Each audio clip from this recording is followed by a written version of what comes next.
आज का हमारा टॉपिक है बॉयलर माउंटिंग के बारे में हम लोग पढ़ रहे हैं। तो लास्ट टाइम हमने बॉयलर्स के बारे में पढ़ा था, उसकी कुछ टाइप्स के बारे में पढ़ा था और माउंटिंग्स के थोड़ा सा डिस्कस किया था। आज हम इंशाल्लाह माउंटिंग को डिटेल में डिस्कस करेंगे कि हमारे पास बॉयलर की क्या क्या माउंटिंग्स हैं। तो स्टार्ट करते हैं अपना लेक्चर। बॉयलर माउंटिंग में हमारे पास जो है 7 टाइप की माउंटिंग्स होती हैं, जिनको हमने जो हमारे लिए बहुत एसेंशियल होती हैं। तो उनको हम पहले देख लेते हैं कि वो कौन कौन सी होती हैं। पहला होता है वाटर लेवल इंडिकेटर, जिसको आप वाटर गेज भी कह सकते हो। सेकंड आता है आपका main steam stop valve. Thirdly आता है आपके पास प्रेशर गेज। फोर्थली आता है आपके पास फीड चेक वाल्व। फिर आता है फ्यूजिबल प्लग। फिर आता है ब्लो डाउन वाल्व और फिर आता है सेफ्टी वाल्व। अब इनको हम वन बाय वन डिस्कस कर लेते हैं कि ये चीज़ें किस तरह फॉर एग्जांपल ये आपके पास एक्सप्लेन होंगी। तो इनको वन बाय वन मैं एक्सप्लेन कर लेता हूँ।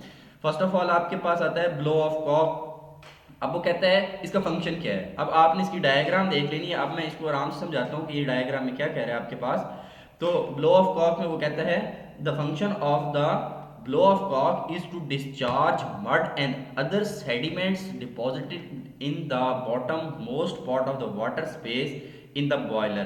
वो कहता है कि जब आप बेटे फॉर एग्जांपल आप जो वाटर जो है वो लार्ज को आप क्वांटिटी में लेते हो, तो लेट्स सपोज आपके वाटर में कुछ ना कुछ सेडिमेंट्स हैं, कुछ ना कुछ आपके वाटर में अनसॉल्वेबल जो आप कह सकते हैं कि डस्ट के पार्टिकल हैं, वो सारे इंक्लूड हैं।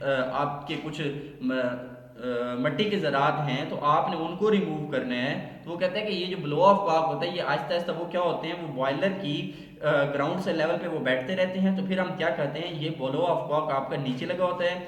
हम इस वॉल को जब ओपन करते हैं तो हम क्या है कि वो अपनी सारी चीज़ें रिमूव कर लेते हैं। तो हम ब्लो ऑफ कॉक का आपको बेसिक पर्पज समझ आ गया कि हम इसमें क्या करते हैं, अपनी सेडिमेंट्स या आपके पास जो डिपॉजिटेड जो बॉयलर के अंदर डिपॉजिट हो जाती हैं, उनको हम रिमूव करने के लिए ये यूज़ करती हैं। When it is open, water under the pressure rashes out दस कैरिंग सेडिमेंट्स एंड मड। वो कहते हैं जब हम इसको ओपन करते हैं तो क्या होता है, वाटर प्रेशर के साथ इसमें से बाहर निकलता है क्योंकि ये नीचे लगा होता है। और फिर क्या होता है कि साथ वाटर के हमारे पास जो रेत वगैरह के ज़रात होते हैं वो भी रिमूव हो जाते हैं। ये ब्लो ऑफ कॉक तब ओपन किया जाता है जब आपने बॉयलर की सफाई करनी होती है। अब वो कहते हैं इसकी कंस्ट्रक्शन क्या होती है। वो कहते हैं it is fitted on the boiler shell directly और through the short branch of the pipe at the lowest part of the water space. जाहिर सी बात है, अब क्वेश्चन ये कि हम इसको लोएस्ट पार्ट पे क्यों लगाते हैं। अगर आपका बॉयलर का सिलेंडर है तो हम इसको लोएस्ट पार्ट पे इसलिए लगाते हैं क्योंकि जो आपका सबसे नीचे वाला पार्ट है वहां से आप जो अपनी मड वगैरह होती है वो तो बॉयलर के पेंदे पे जमा हो जाती है ना, तो उसको रिमूव करने के लिए हम ये नीचे से वॉल लगाते हैं। जब हम उसको ओपन करते हैं तो ये इजीली वहां से क्या है कि फ्लो कर जाती है ये सारी चीजें। It consist of a gun metal conical plug having a rectangular hole. अब ये जो आपके पास मेटल होती है उसकी एक टाइप होती है गन मेटल। गन मेटल आपके पास एक मटेरियल है, ये उसका यूज होता है जिसकी गन्स भी बनाई जा सकती हैं। Spindle with the yoke as shown in the figure. ये आपने इसकी डायग्राम देख लेनी है। वो कहते हैं यहाँ पे जो डाउन साइड पे, बिल्कुल डाउन साइड पे आप देखें तो वो कहता है ये प्लग लगा हुआ है, इसके ऊपर ये केसिंग है, ऊपर ये योक लगा हुआ है, ऊपर ये गार्ड है। गार्ड क्या होता है, गार्ड ये योक को प्रोटेक्ट कर रहा होता है। अब होता क्या है बेसिकली, जब ये प्लग आपको ऊपर ऊपर मूव करता है तो ये जहाँ से आपने ये एरो देखा हुआ है, ये राइट साइड से यहाँ से आपकी वो सेडिमेंट्स या वो मिट्टी के पार्टिकल आते हैं और ये फिर क्या हो जाते हैं, यहाँ से जब प्लग आपको ऊपर उठता है तो ये क्या होते हैं, ये रिमूव हो जाते हैं यहाँ से। तो ये इसका छोटा सा फंक्शन था। आगे वो कहते हैं इसकी वर्किंग क्या होती है। When rectangular hole of the plug is brought in line with the casing hole। अब वो कहता है rectangular hole of the plug is brought in line with the casing hole by rotating spindle। अब वो कहते हैं रेक्टेंगुलर, अब ये प्लग का आपके पास होल है ना, ये वाला रेक्टेंगुलर होल। अब ये रेक्टेंगुलर क्यों कर रहा है, क्योंकि ये रेक्टेंगल की फॉर्म में बना हुआ है। कहते हैं जब ये रेक्टेंगुलर होल आपका आता है तो हम क्या करते हैं इसको, जब ये इनलाइन हो जाता है आपके नीचे जो स्पेसिंग होल है उसके, तो द वाटर फ्लो आउट। जाहिर सी बात है जब ये आपस में इनलाइन हो जाता है तो आपका वाटर क्या होता है, बाहर की तरफ फ्लो करना शुरू कर देता है। और वो कहते हैं when the solid particle of the plug is in front of the casing hole this portion shown in the fig the water can not flow out of the boiler. जाहिर सी बात है, वो कहता है कि जब आपकी मिट्टी इतनी ज़्यादा भर जाती है कि वो सारे होल को फिलअप कर लेती है तो वो फिर क्या हो जाता है, फिर आपका वाटर वहाँ से फ्लो नहीं करता, फिर आपके सिर्फ और सिर्फ सॉलिड पार्टिकल्स आपके फ्लो कर रहे होते हैं। आगे आपके पास आ जाता है फ्यूजिबल प्लग। अब फ्यूजिबल प्लग क्या होता है, it is use to protect the boiler against damage due to over heating caused by the lower water level in the boiler. अब lower level boiler water level से क्या मुराद है, अब आपने ये वाली बात यहाँ पे याद रखनी है। वो कहते हैं कि जो आपका बॉयलर है, फॉर एग्जांपल उसमें पानी स्टीम बन के उड़ रहा है, एवेपोरेट हो रहा है। एक टाइम आएगा कि वो कहते हैं कि लेट्स सपोज आप कंटिन्यूअस सप्लाई नहीं दे रहे, या फिर कंटिन्यूअस सप्लाई जो किसी टाइम वजह से रुक जाती है, तो आपने क्या है वहां, और वो आपको वाटर लेवल तो एक डिक्रीज होता रहेगा ना, क्योंकि ऊपर वाला वाटर तो एवेपोरेट हो रहा है। तो वो कहते हैं जब आपका वाटर लेवल एक स्मॉल लेवल पे चला जाता है, तो वो फिर क्या होता है, स्मॉल लेवल का जो वाटर होता है वो वाटर तो कम होता है, लेकिन नीचे से जो आप हीट सप्लाई कर रहे होते हैं वो बहुत ज़्यादा होती है। तो उसकी जो हीट सप्लाई ज़्यादा होती है, और उसमें बॉयलर के टेम्परेचर को मेंटेन करने के लिए उस टाइम, जिस टाइम आपकी सप्लाई वाटर किसी वजह से ख़राब हो जाती है, ये फ्यूजिबल प्लग आप लोग यूज़ करते हो। ये क्या करते हैं, ये वहाँ पे एक्स्ट्रा वाटर जो है वो सप्लाई कर देता है। एक्स्ट्रा वाटर सप्लाई करने से क्या होता है कि वो जो वाटर आपका है एक्स्ट्रा हीटेड हुआ होता है वहाँ पे, उसका टेम्परेचर डिक्रीज हो जाता है, उसका जो बहुत लोएस्ट लेवल होता है वो आप कंट्रोल कर लेते हो। कहते हैं it is fitted to the fire box. या एक और सेकेंडली, सॉरी मैं आपको यहाँ पे बात ये कह रहा हूँ कि आप वाटर कंट्रोल करते हैं, बल्कि यहाँ पे जो आपने कंट्रोल करना है वो आपका फायर का कंट्रोल होगा, वाटर का कंट्रोल नहीं है। ये लास्ट स्लाइड में ये बात मैंने मिक्स की। आपने याद रखना यहाँ पे फायर का कंट्रोल होना है। मेन टू से कि जो आपकी फायर आ रही है, जो आपकी हॉट गैसेज आ रही हैं आपकी फर्नेस से, आपने उनको कंट्रोल करना है। जब आपने उनको कंट्रोल कर लिया तो क्या होगा कि आपके बॉयलर के अंदर एक रिक्वायर्ड टेम्परेचर इंक्रीज होगा जो आपको चाहिए होगा। क्यों रिक्वायर्ड अब आपने इंक्रीज करना है, क्योंकि आपका वाटर लेवल जो है सेफ लेवल से डिक्रीज हो गया। जब वाटर कम डिक्रीज हो गया तो अब आपको हीट भी कम चाहिए। तो उस कम हीट के लिए आप क्या करते हो, आप अपना फ्यूजिबल प्लग यूज करते हो, अब अपनी हीट को स्टॉप कर देते हो जो आपकी फर्नेस से आ रही होती है। कहते हैं इसकी वर्किंग क्या होती है, in normal working condition the upper surface of the fusible plug is covered with the water which keeps the temperature of the plug below. अब वो कहते हैं नॉर्मल लेवल में हमारे पास क्या होता है, नॉर्मल लेवल में आपके पास वो जो प्लग होता है, प्लग के ऊपर आपका वाटर रहता है हर वक्त। अब वाटर रहता है तो वो कहता है उसका जो टेम्परेचर होता है वो उस तरीके से इंक्रीज नहीं करता जिस तरह करना चाहिए। क्यों, क्योंकि लेट्स सपोज आपके एक खास कंडीशंस हैं, आप पे एक सेंसर अटैच है आपके प्लग के साथ। वो सेंसर इस तरह अटैच है, वो कहता है कि जब इसका टेम्परेचर जो है, वो कहता है जब 200 डिग्री सेंटीग्रेड से लेट्स सपोज बढ़ता है, तो तब इस सेंसर ने इस वॉल को ओपन करवाना है या क्लोज करवाना है जो आपकी हीट आ रही है। अब होता क्या है, जब उसके ऊपर हर टाइम वाटर रहता है तो लेट्स सपोज उसका टेम्परेचर 150 डिग्री सेंटीग्रेड तक रहता है, ये 100 या 150 के दरमियान रहता है। लेकिन जब वाटर की लेवल डिक्रीज हो जाता है तो वहां पे क्या होता है, वो फिर उसका टेम्परेचर आप कह सकते हैं कि रैपिडली ग्रो करता है। जब उसका टेम्परेचर रैपिडली ग्रो कर रहा होता है तो क्या होता है कि वो 200 डिग्री सेंटीग्रेड तक जैसे ही पहुंचता है तो उसको पता चलता है कि ये मेरा टेम्परेचर अनसेफ लिमिट पे पहुंच गया। तो वो क्या करता है, वहां से आपके जो आपका प्लग होता है उसको क्लोज करवा देता है। आपकी फर्नेस से मजीद आपके पास हॉट गैसेस नहीं आ रही होती। जब वो हॉट गैसेस मजीद नहीं आती तो ओवरऑल आपकी क्या होती है, हीटिंग कंट्रोल हो जाती है। तो वो क्या है कि एक सेफ्टी के लिए बहुत ज़रूरी होती है।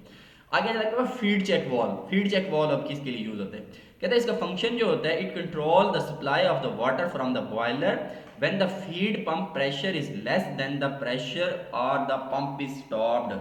अब आपने क्या करना है, फीड चेक वॉल्व से क्या मतलब, बेसिकली ये आपने सिंपल वर्ड्स में याद रखना है, ये आपके बॉयलर के अंदर जो आपके पास सप्लाई आ रही होती है, उस वाटर की सप्लाई उसको ही कंट्रोल कर रहा होता है। अब वाटर की सप्लाई को किस तरह ही कंट्रोल करता है ये हम देख लेते हैं। आप ये भी आपने याद रखना है कि ये वन डायरेक्शन वाल्व होता है। वन डायरेक्शन वाल्व से क्या मुराद है कि आपकी फॉर एग्जांपल पीछे आपका पंप लगा हुआ है जो आपका वाटर सप्लाई कर रहा है बॉयलर के अंदर, और वो जो आपके पास पानी आता है वो कंटिन्यूअसली क्या है, स्टीम में कन्वर्ट हो रहा है। अब लेट्स सपोज कि वो जो आपका बॉयलर है, उसके बॉयलर और आपके पंप के दरमियान ये फीड चेक वाल्व लगा होता है। ये क्या करता है कि जब आपका वाटर लेवल फीड पर आपने पंप करके वाटर बॉयलर में देना होता है तो ये उस वक्त ओपन कर दिया जाता है, और ये क्या होता है, ये उसको कंटिन्यूसली ये बॉयलर को वाटर दे रहा होता है। अब ये वन डायरेक्शनल क्यों है, क्योंकि बॉयलर से दोबारा वाटर अगर वापस लेट्स सपोज आप पंप ऑफ करते हो, आपकी क्वांटिटी कंप्लीट होगी और आप पंप ऑफ करते हो, तो बॉयलर से दोबारा वापस ये नहीं आने देगा पानी को। तो ये वन डायरेक्शन वाल्व होता है, इसका ये एडवांटेज है।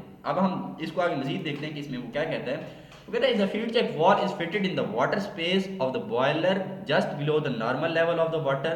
It consists of non-return valve, या वही बात हो गई कि ये सिंगल डायरेक्शन वाल्व है। ये क्या है, मैंने पहले आपको बताया नॉन रिटर्न मतलब वापस इसमें आने का रास्ता नहीं है। ये इसका सिंगल आप कह सकते हैं सिंगल डायरेक्शन वाल्व है। Water inlet pipe, outlet pipe, spindle gland and the wheel as shown in the figure. वो कहते हैं the outlet pipe of the wall connected with the end of a delivery pipe. जाहिर सी बात है जो pipe का आउटलेट वाला हिस्सा होगा वो एक डिलीवरी से आप कनेक्ट करते हो, तो वो डिलीवरी आपने किसको देनी है, बॉयलर को देनी है।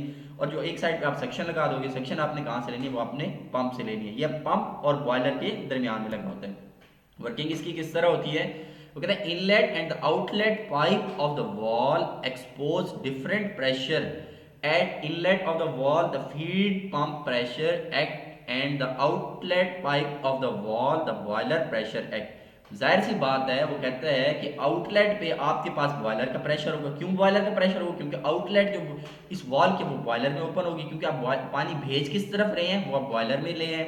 और जो आपकी इनसाइड है वो किस प्रेशर पे काम कर रही होगी, इनसाइड जो है वो आपके पास काम कर रही होगी जो आपका बॉयलर का इनटेक प्रेशर है आपके पास, या आप कह सकते हो कि जो आपका पंप जिस प्रेशर से उसको फीड अप कर रहा है। तो ये वो यही बात आपको बता रहे हैं कि when feed pump is in operation the pressure on the feed pump side is more than the pressure on the boiler side. अब ये आपने पॉइंट याद रखना है, अक्सर आपको पूछा जाता है कि जो आपका फीड पंप की साइड पे प्रेशर होता है वो आपका बॉयलर के प्रेशर से ज़्यादा होना चाहिए।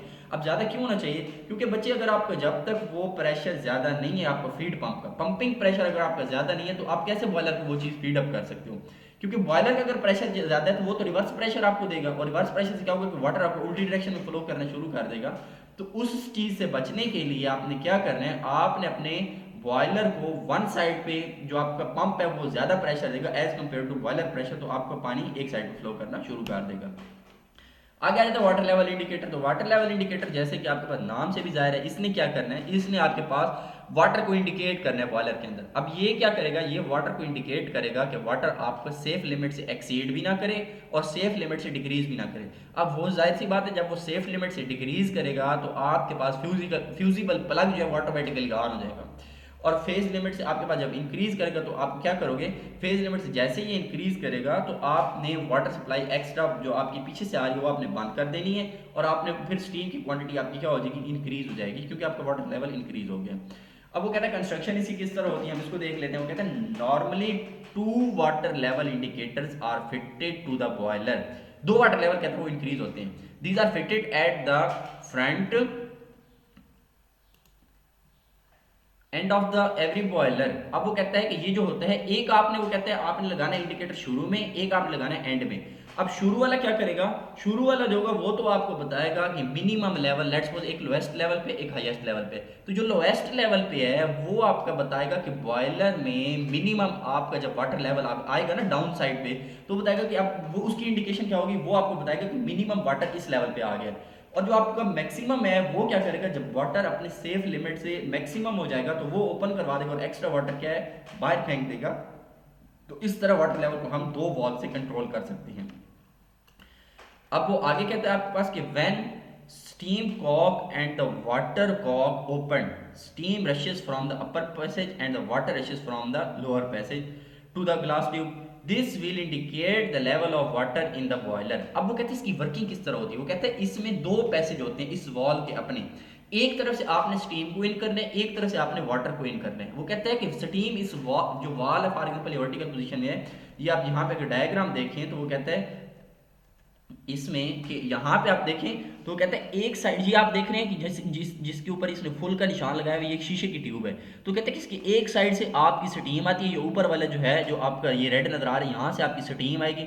अब क्वेश्चन ये कि ऊपर से क्यों स्टीम आएगी, क्योंकि बच्चों आपको पता है चीज़ जब लाइट होती है तो स्टीम ऊपर होती है, और आपको वाटर जो होता है वो आपका हैवी होता है, तो वाटर क्या आता है वो नीचे आता है। तो आप जितनी अगर फॉर एग्जाम्पल इस ड्रम में ओवरऑल स्टीम ज़्यादा है तो स्टीम की ये लेंथ होगी, यहाँ पे जो ट्यूब है ट्यूब के अंदर स्टीम ज़्यादा होगी, अगर यहाँ पे वाटर ज़्यादा है तो ये ट्यूब के अंदर वाटर ज़्यादा होगा। तो इस सिंपल इंडिकेट कर देना कि आपके पास कौन सी चीज़ किस लेवल पे आ रही है। Thank you so much for watching. Next lecture अपना कंटिन्यू करते हैं इंशाल्लाह थोड़ी देर में। Thank you so much.